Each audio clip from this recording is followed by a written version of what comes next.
Welcome to Everyday Ethics, everyone. We are here to have a wonderful discussion today. I am Michael Liebowitz. We're joined by the absolutely amazing Persephone, and we are ready to rock and roll today. Persephone will be asking me questions, and we will see where those questions lead. Persephone, let's go. Okay, so my friend wrote my friend has a Substack and she wrote a very interesting article, well, a very interesting piece today um, about cutting people out of your life. Okay. Yes. And I mean, that's something that we've spoken about here. That if a relationship no longer serves you, that you should cut that person out of your life.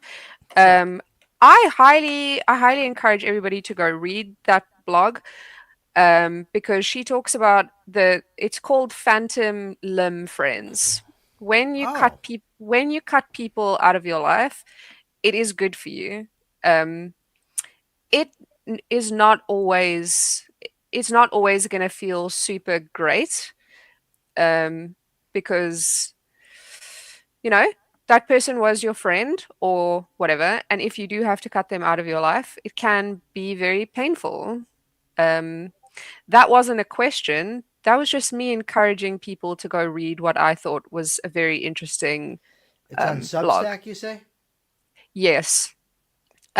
She is not an objectivist by any means, but it's a very good article, and she talks about even though you know that it's good for you and in the long run you know that it's what's best for you, it is not always easy. And I think that's an important point. Doing the right thing for yourself, doing the right thing it doesn't always feel super great all the time, but you have to do it anyway. Yes. All right, now get to the questions, woman. Um, okay, so here's I have a few. So, say you're in a friend group, right? And all of your friends hold political or like life views that are completely opposite to you. Maybe you used to hold the same kind of beliefs and you don't anymore, right?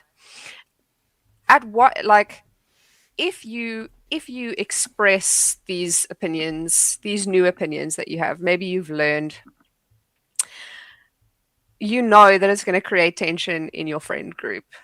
Like, staying quiet about your opinions means that you're like not being true to yourself, but also you still value those friendships. They still bring a lot of value to your life. Um, how do you how and I know this is obviously going to be context dependent, but like how do you weigh that up? Whether like being honest about your political or your whatever opinions is serves you more than these friendships that you still value. Well, if somebody's going to not be my friend because of my political views, probably not a good friend to begin with. Now, I mean, obviously, there's limits to that. I'm assuming we're speaking within a normal context, right? If somebody is going to spout Nazi views, I'm not going to be their friend. Or if somebody is a determined communist who wants to overthrow the government and sees the factors of production, and they're not open to hearing reason on the subject, I probably won't stay friends with that person long either. But in a normal context, I don't know. Like, that seems strange to me that people would just. I mean, I know people do that, but I generally don't. I'm not saying I could never see a situation where it would happen, but regular stuff, no. Especially like if my friends aren't politically oriented people, like I don't feel the need to go talk to them about politics. I talk about politics with people that are interested. Yeah. I mean, it's not just politics, right? It's like It's social views as well. And I have this issue because my Oh, give social specifics then, Persephone. Stop dancing around the subject. what if I don't want to air my personal life on the show? Well, Have you ever have you that'll be a ever very th uninteresting show then. I don't know. have you ever thought about that? No, so in like Yeah, but you just did. You can't say this happened to me and then say, "Oh, but I don't want to talk about it." That's well, no, no, not this exact thing. I'm very honest. I am never going to me personally, I hold different political and different social opinions to my friends, and I am not shy about voicing those opinions. And my friends and I have gotten into very long, sometimes very heated discussions. So I I can't know relate. that I can't relate to that at all. I know that it can cause I know that it can cause tension, but my friends are very good friends. And therefore, if we do have differing opinions, we value each other more than these like heated arguments damage the friendship. But I know that some people struggle with that more. Okay. Now I don't understand what the question is. I'm sorry. I have Let me put this as simple as I can. You should not be cutting off your friends because they vote differently than you. And if you and your friends cannot have political discussions without not being friends, avoid political discussions. And if they you know will what not, if they won't allow you to, then maybe it's time to. do you know what I really appreciate about you, Michael? How You incredibly handsome I am. Yes, how you can take my incredibly rambling um thoughts and turn them into a good lesson. All right. I really appreciate that because you do there are good points in what you say even when my questions make no sense. Yeah, now let me just give you an example. So Jim is in the chat, and Jim says that his most heated debates occur, maybe can only occur with his dearest friends. I argue with Jim all the time.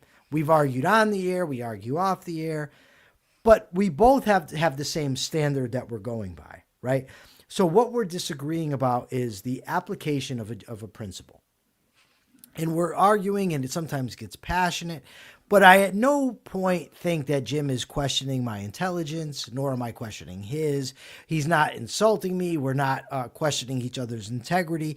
We just sometimes, you get excited when you're having discussions. You get passionate about things you care about, and that's perfectly fine. Jim is not going to stop talking to me because we disagree, and I'm not going to do that to him either. But if somebody is of that type, and I can't maintain, I want to maintain the friendship because I get other values from it, then I'm going to do what I can to avoid it. Now, if that person is just wants, like you have people that I know that everything wants to come to politics. Like you say, okay, I don't want to talk politics. And okay. And then you go to the store and, you say, oh, wow, look, oh man, this kerchief is a little bit more expensive than I thought. Well, yeah, don't you know that's because of Trump? And look, and you're like, oh, you know what I mean? I don't want to argue about Trump when we're talking about a kerchief at the store. You know what I mean? But there are some people like that, and in my experience, it's best to avoid them. Yeah, I do agree with that. Sometimes it can be difficult. Sometimes it can be difficult to avoid those conversations. But I mean, at what point does that become like not lying to yourself, but at what point does that become like, well, I can't be honest with you. I can't like No, no, no, no, have no, no, no, proper no, no, no. discussions with you. If somebody is attacking your beliefs in your presence, then you ought to say your perspective, even if it's just I disagree. Or if somebody is asks you a direct question, then you ought to answer the question directly. What I'm talking about is when your views are already known, with a friend whose views are different and you're not going to agree, then the thing to do is just not talk about it. I'm not suggesting hiding what you believe in order to appease the sensibilities of other people. What I'm saying is when the views are known, don't argue, and you can't maintain a friendship and argue about it, then just don't argue about it. Yeah. I mean, I agree with that. And also what James says about like how his most heated debates happen with people that he cares, like his dearest friends. That's true. I had two discussions about Israel, one with my very dear friend who I love very much. We have completely opposed like perspectives, and we got into a 4 hour long discussion. And then at the end of it, I'm sorry, I just read that comment from Sabi, and it was very random. It's So we not. had anyway. So 4 hour long discussion, and it got quite heated. And then we went for lunch, and then we were talking about cheese. But then I had a discussion about Israel with a person who I didn't know very well, and she called me a moron. And then I was like, okay, I'm done with this discussion now. Okay, somebody says, "Oh no, I'll give you some context here." I think it was Dave Chappelle. I'm not sure, but it was somebody that was talking about when you have an argument with somebody else, and like the guy's arguing with his wife, and the subject, let's say it's about washing the dishes, and she says, you don't wash the dishes. And he says, well, I do actually wash the dishes. I've washed them 4 days in a row. And then she says, yeah, well, you're a premature ejaculator. What it means is that somebody is bringing in something that is entirely irrelevant to the current discussion. So that has nothing to do with anything. So that's what he's referring to. My internet is so spotty. I just want everybody to know that it's very glitchy. So if I make like if I'm distracted, it's because Michael's at like 2 frames per second for me. Okay, don't be perspective. Greg Sinich says a lot of men suffer from that. Okay. Yeah, whatever. I don't know if it happens to every guy. I really don't care. So the dogs are, they're making a scene right now. I tried to leave them out, but I couldn't, so I had to let them. I had to put them in their crate, and one of them still won't shut up. What I'm thinking is there's somebody within their line of sight, and so they're chirping at them. Okay, let's move on from the whatever this is and get What a better. what do you think about Greg's comment? We owe it to the truth to have honest discourse. If people get offended, so be it. It's good for people to be offended every so often. It's completely harmless, exercises our freedoms, and keeps us humble. I don't think I okay, so the we owe it to the truth. I don't owe anything to the truth. I owe the truth to myself, and I owe the truth to the people with whom I'm discoursing. That said, I don't need to speak every truth that comes into my head to every person that I go with. If I'm out, for instance, a very large woman comes by, right? And she talks to me. The truth is she's overweight. I don't need to tell her, hey, you're overweight. You understand what I'm saying? If somebody that I'm friends with, or somebody that I'm at a store with, I'm in line. Let's say somebody's giving off a foul odor. I don't need to say, hey, you stink. And similarly, I don't need to berate people with my political views all the time. Not everybody wants to have these discussions, and some people cannot have them politely.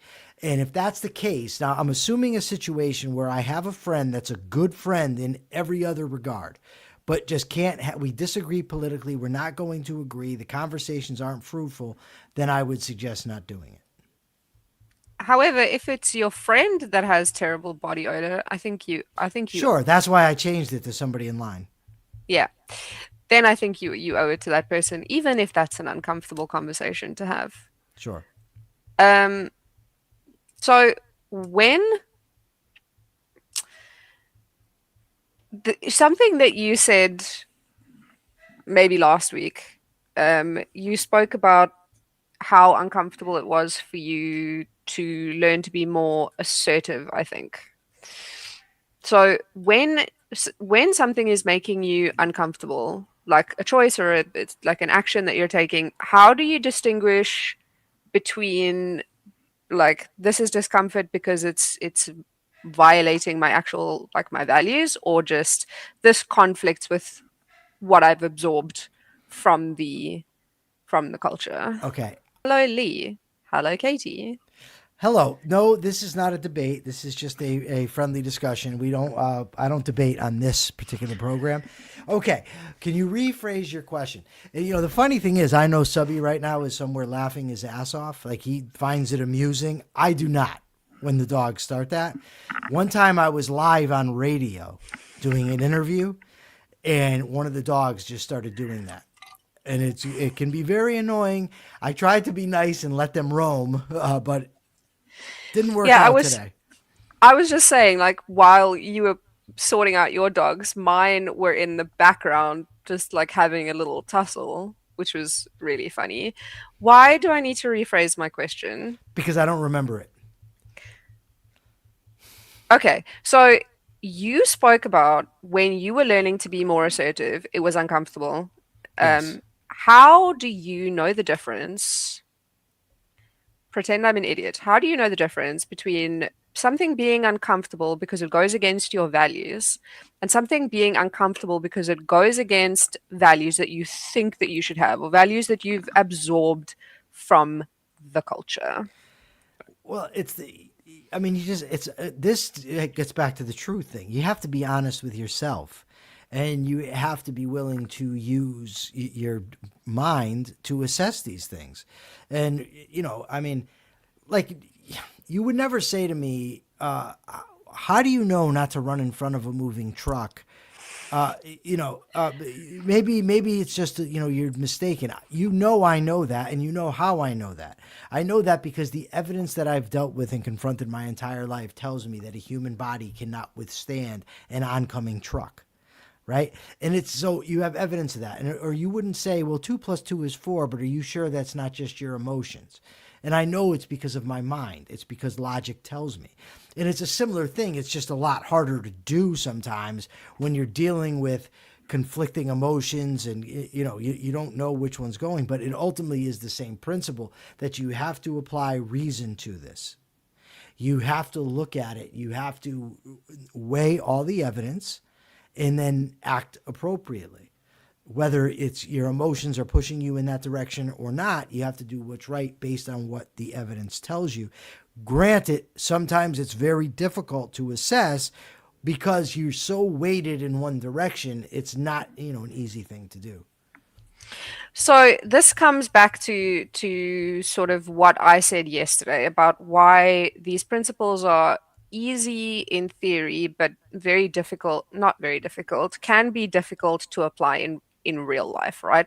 Because you have to have accurate self-knowledge. You have to take into account like context and hierarchy of values and that kind of thing. So yes, in theory, it is very simple, right?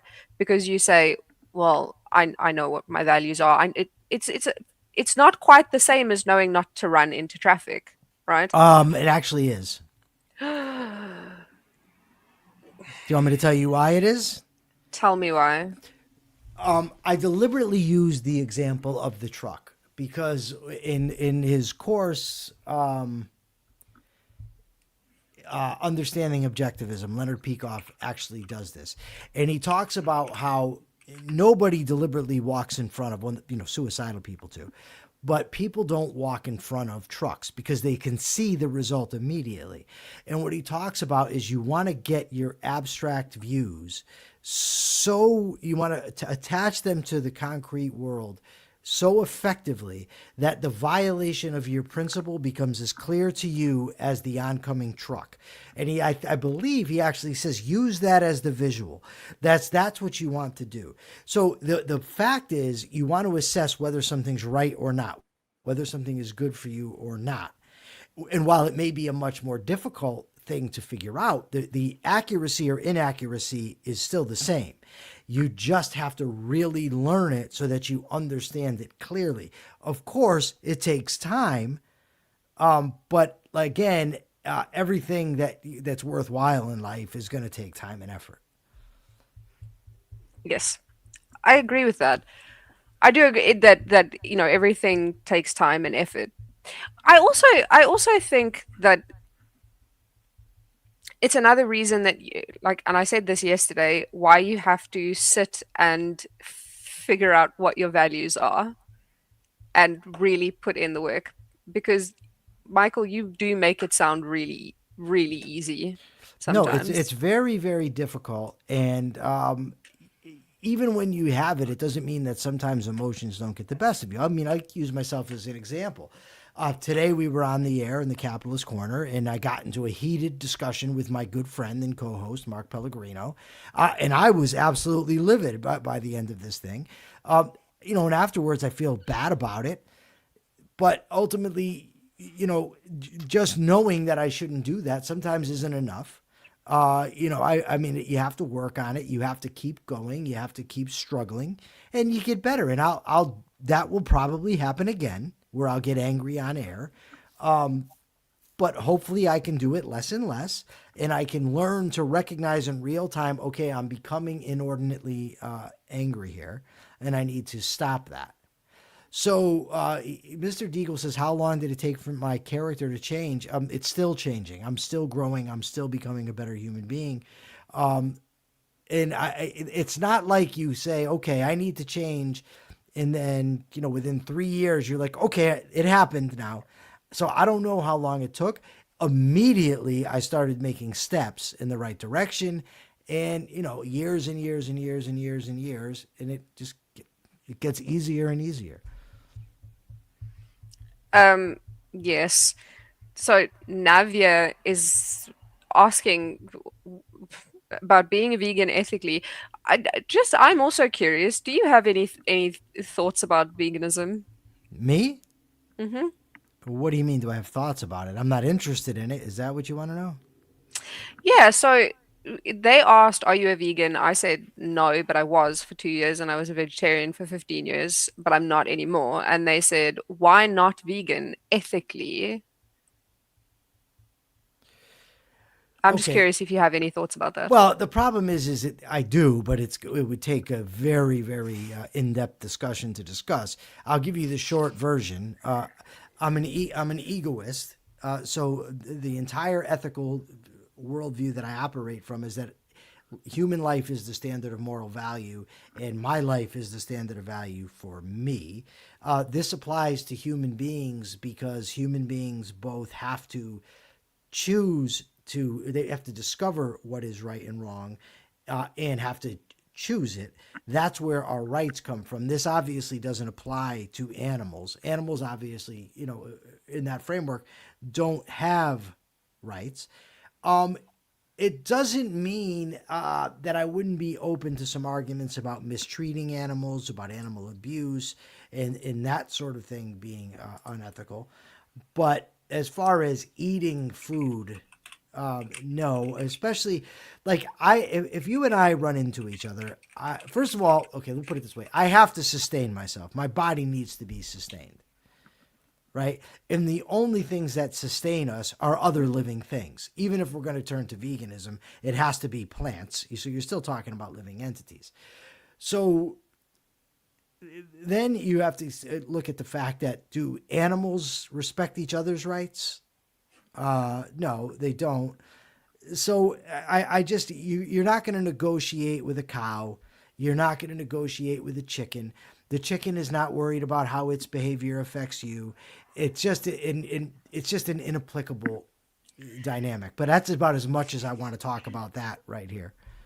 Um, I have something to say about veganism. All right, Do you know what I don't like about veganism? I have no And idea.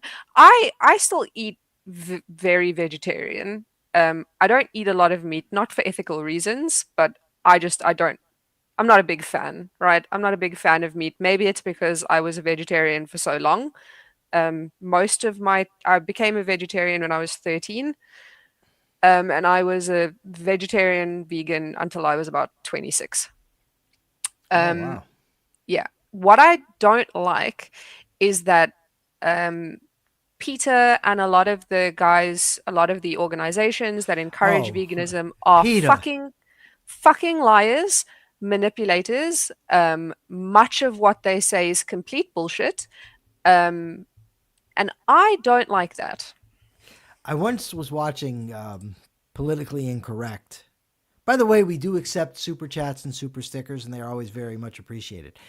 Politically Incorrect, some 26 years ago or 27 years ago or so, and there was a woman from PETA on there suggesting that if you have pets, you should to make your pets vegetarians. I will fucking scream. Okay, don't scream. Uh, Um, Also, on the super chats, Michael's cat headphones are on their way, by the way. So yes. we haven't forgotten about that. Okay, so she says that this is where now my annoyance is going to come in, right? Nobody said because PETA lies, eat animals. Nobody. Nobody implied it. Nobody said it. Nothing. But you have chosen to respond in that way, Navy 420. I don't know why. But I mean, if you disagree, that's cool. I thrive on disagreement. It's wonderful. But why not respond to what's actually said instead of just creating a straw man and then being snarky about it? I decided that I didn't want to be a vegan or a vegetarian anymore before I found out that PETA were a bunch of fucking liars, and before I really dug into how manipulative some of the um, Navia, I have a headache and I don't want to be a bitch to you, but Okay. Navia 420. You said you like to debate. This isn't where we're going to debate. If you want to debate me on this subject and you want to demonstrate that my arguments are BS, reach out to me and we can do it. I'm on TikTok. I'm on Instagram, Facebook, Twitter, whatever. If you want to have that debate, that's fine. okay, I'm gonna go and read some comments. Weeds don't respect my tomatoes rights. Damn right, they That really don't. they don't. Do you think in the future, if we have a substitute for meat, would it be immoral to eat animals? We already have many substitutes for meat. Seitan, tofu, they make impossible burgers. There are so many substitutes for meat that it's not even funny. They have grown beef in a lab. There are many, many substitutes for meat, and I still don't think it would be immoral to eat animals. Okay, so you remember today, earlier I told you that I have an issue, right? That I feel like I have to address things. I'm having that issue right now because I offered now to debate this Navia 420. I gave her or him or her an offer. He comes in and says, I'll back off, and then says simple questions, though. Okay. This is not a simple question. This is a straw man of an accusation. Okay. This is an insult. This is not a simple question. Then you say this, but then feel the need to say this. Now, I'm having a hard time thinking why I should take you seriously when that is your behavior. But people often err. So, again, if you want to debate the subject, I will take on full veganism. This isn't the place for that. But if you want to do it, I'm happy to. Okay, we have a question up here. This. I'm curious, Greg Sinich 5183, are you one of the people that Subby shared the link with, or are you new to the show? Just on your own? Did you discover the show on your own? I'm curious. Um, You can ask a question too, Persephone. I just want to know if Greg, I want to address this. I just want to know who I'm addressing. Navia, we're being very, very Okay. patient. I just want you to know that we're being very patient with you. Yes. Okay. Fake meat that is cheap and available. Mr. Deagle, fake meat is already cheap and available. There are plenty of very cheap Wow. options to get protein and to all Okay. of All those right. things, and it's still Okay. not immoral to eat Persephone, animals. I love you, Persephone. I do. I'm going to stop this hijacking of the show with veganism because it's not really something I give a flying you know what about. But it was Uh, Mr. Deagle. It wasn't the same person. no, I understand, but I just don't care. I'm sorry. I mean, it's just not an ethically relevant thing to what we're talking about. Yeah, no, that's true. Right. I mean, we can just, I've given this person the opportunity that I will debate. I said, fine, have not, she has not, responded. I'm assuming again, woman. I don't know why, but I am. But Mr. Deagle piggybacked on that. But these questions just aren't, you know, Yeah, it's they're not. just It's not, it's it's not. not. It's not important to you. It's I'll not tell you what something. though, if no, but if one day you want to actually do a show, Persephone, about veganism, like we could do an extra where we actually discuss it, that's fine. But the But point is, but it's a complex topic that's not going to be resolved here. So let's get so back to your questioning. Oh, I wanted to address this. Okay. This guy here, Greg Sinich, he says all moral claims are always exclusively only ever appeals to either mysticism and emotion. You're new to the show. I will simply say to you that I disagree wholeheartedly with you. You've been respectful during this program, Mr. Sneech. If you would like to debate that issue, contact me and I will be happy to. This just is not the place. Yes, I'm going to do the show for a little while longer today.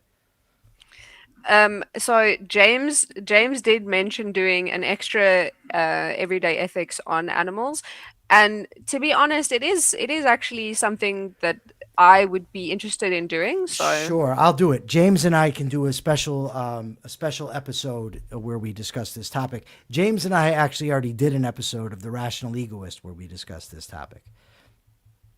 do it on the Everyday Ethics You know, Patreon. I'm more than willing to do it. I'm happy to do it. Just this format is not the place for it.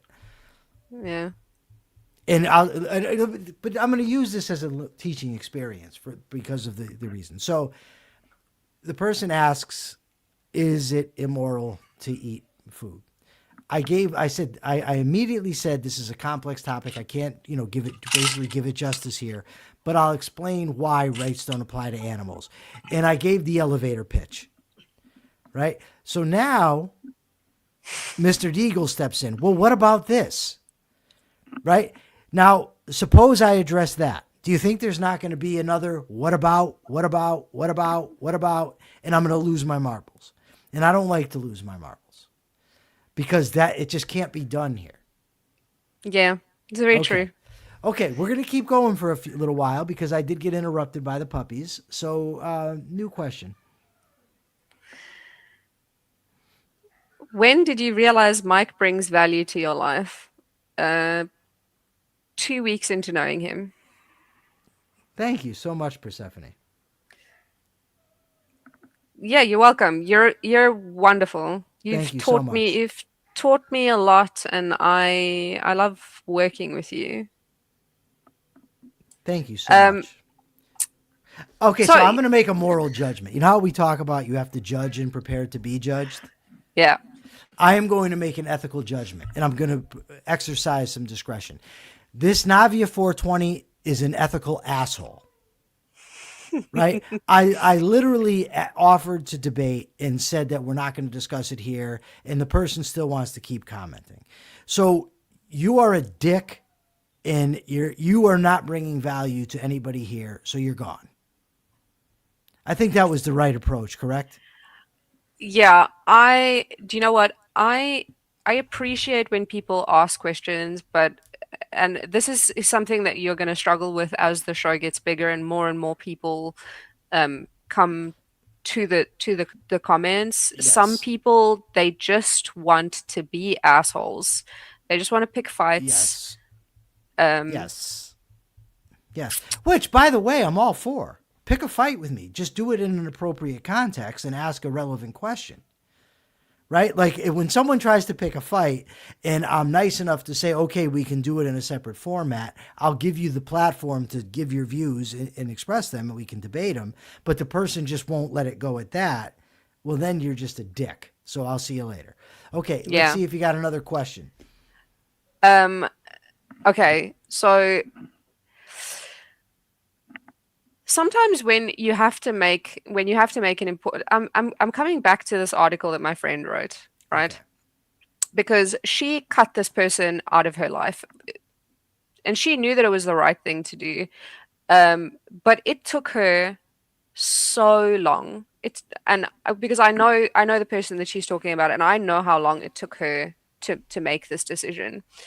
Um, how do you distinguish between sort of understanding that a person, if you need to have an important discussion with someone about the way that they've been treating you or about whatever, but you know that they're having a hard time. How do you distinguish between when you are like waiting for the right time versus just avoiding like confrontation that you don't want to have? Oh God, I don't know. I, you know, you generally, I would advocate speaking up, but you have to, there is such thing as tact, and there is knowing the right time. Like for instance, if I go, if you introduce me to somebody, and this person is a jerk, right? But I know that it's a friend of yours, I'll be inclined to let more go than I would normally. Right, I had a situation where a good friend of mine introduced me to somebody, and the person mistreated me for frequently. But I let it go because the other person was a very good friend to me, and I didn't want to do that. But that only goes so far, and so eventually I addressed it under no uncertain terms. And I addressed that I was aware of it had been going on for quite some time. I pinpointed, the fact that I had let it go, and then I spoke about it. So I judged that I should let it go for objective reasons, but I know that I don't have the problem of discomfort. So it always is going to come back to Persephone is judging whether this is in your best interest to do. And you have to the best of your ability, take emotion out of it. Take your fear out of it. It's not easy, but you need to. And then you say, does this warrant a conversation? And then you just have to do it. It's like Nike, just do it. Just do it. Just do it.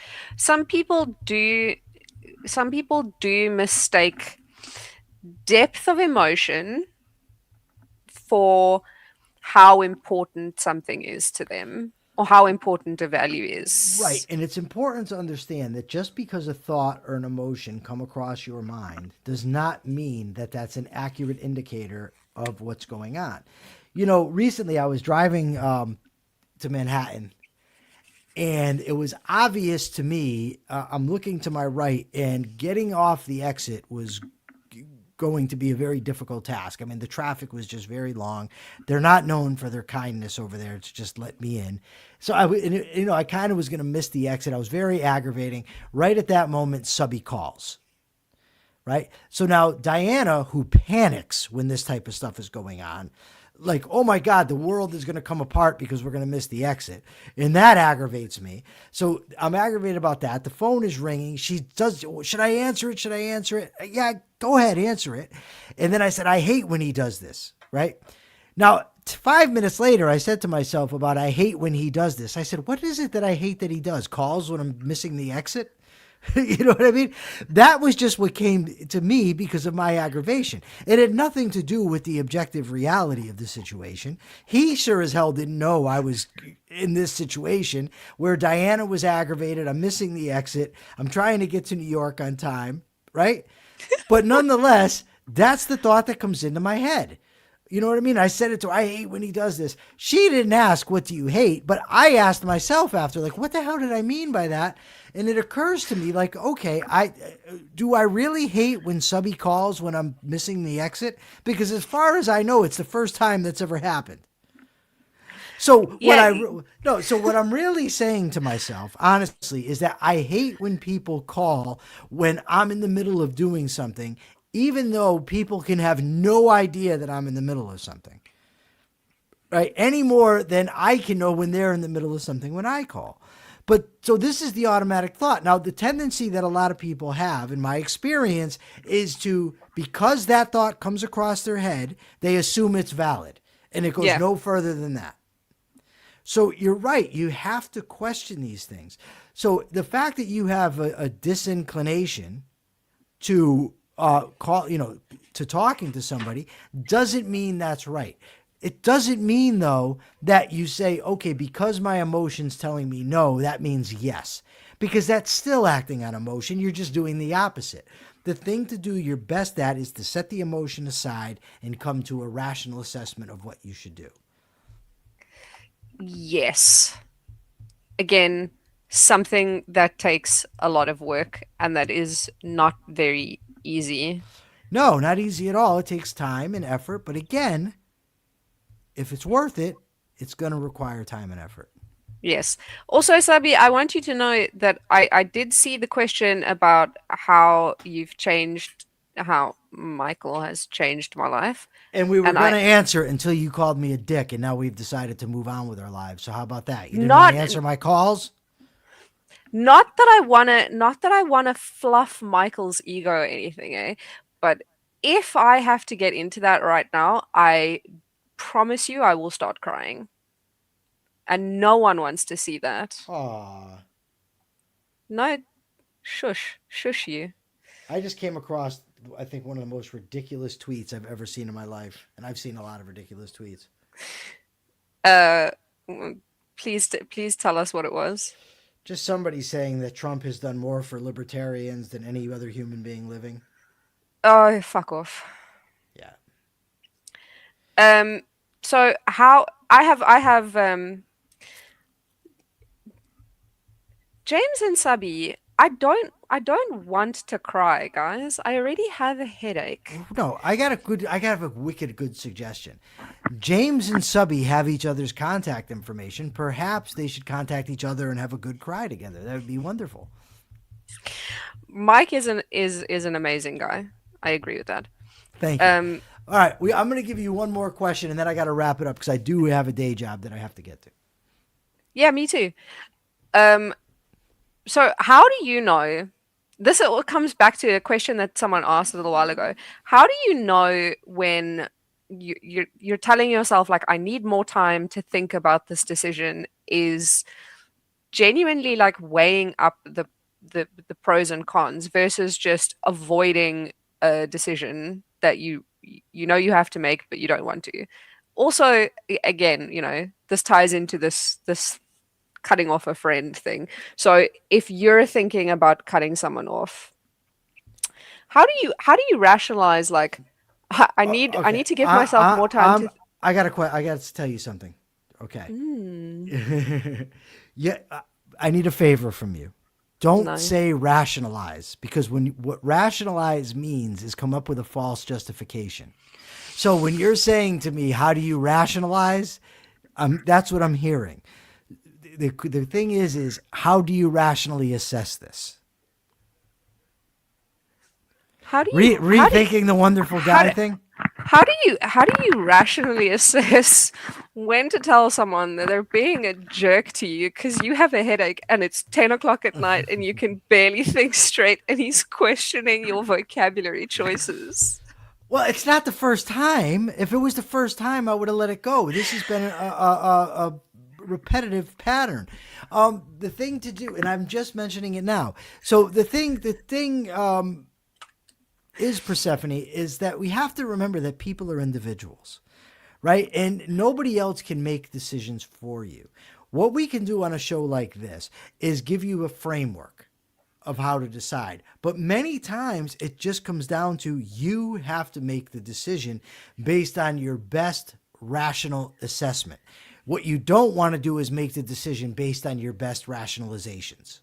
What you want to do is examine the evidence, assess that evidence based on what is best for you going forward, And once you've done that to the best of your ability, then you can act, not ask. You can act.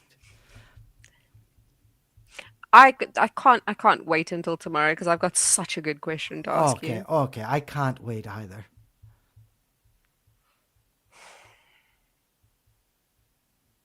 All You're right, so mean to me. I'm the sweetest. I'm a sweetie pie. Okay. We're gonna wrap it up for today. Thank you, everybody, for joining us today, for joining in the conversation, for asking your questions. Really, really appreciate it.